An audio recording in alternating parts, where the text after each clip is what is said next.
بسم اللہ الرحمن الرحیم۔ 12 کلاس میں پڑھنے والے تمام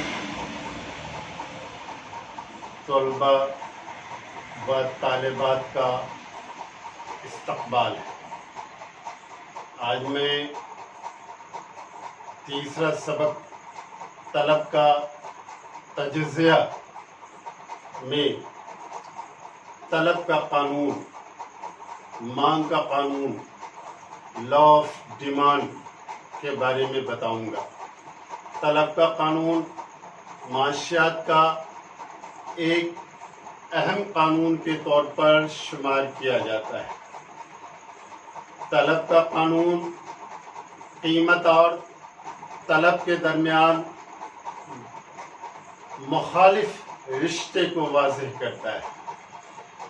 طلب کا قانون یہ بتاتا ہے کہ جب کسی شے کی قیمت زیادہ رہتی ہے تو صارف کم مقدار میں طلب کرتا ہے، اور قیمت میں کمی آنے پر صارف طلب کی مقدار میں اضافہ کرتا ہے۔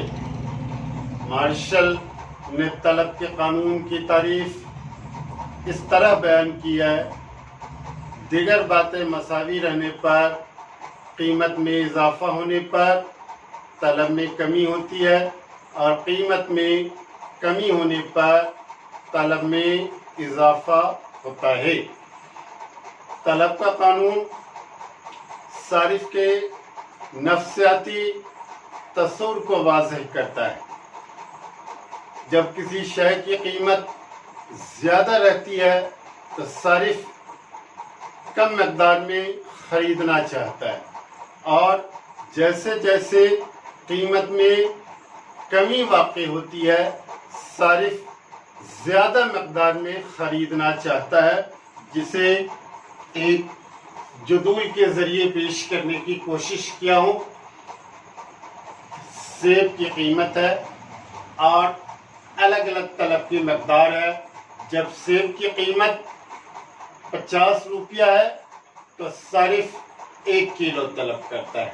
جب سیب کی قیمت گھٹ کر 40 روپیہ ہو جاتی ہے تو صارف 2 کلو طلب کرتا ہے۔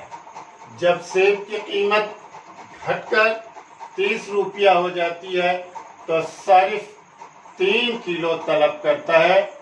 جب سیب کی قیمت گھٹ کر 20 روپیہ ہو جاتی ہے تو صارف 4 کلو طلب کرتا ہے، اور جب سیب کی قیمت گھٹ کر 10 روپیہ ہو جاتی ہے تو صارف 5 کلو طلب کرتا ہے۔